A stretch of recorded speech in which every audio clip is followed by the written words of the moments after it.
In what is being described as a form of economic warfare, Israeli Finance Minister Bezalel Smotrich has ordered the cancellation of a key guarantee by the regime that has until now enabled Israeli banks to interact with Palestinian financial institutions.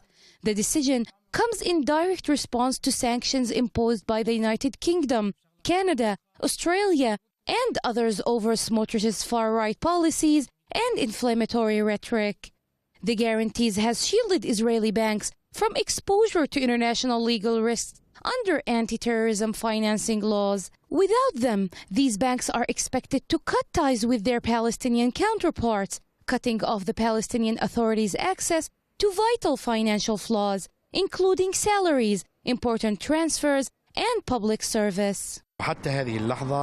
While guarantees from the Israeli regime remain in place until November, Smotrich's move to revoke them could cause serious disruption. It would block the PA's access to its main revenue, clearance funds, prevent businesses from making cross-border payments, and fuel a black market, leading to rising prices and weakened oversight on trade and services.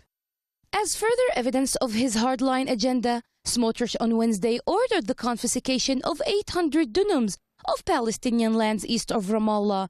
The land was declared and so-called state property for the purpose of expanding a nascent settlement there. Smotrich, he had a plan for the West Bank, the annexation of the West Bank, as well as for Gaza Strip. So in his mind, what he's trying to do is to continue with the ethnically cleansing, especially now that he's also holding another position in addition to the Finance Minister.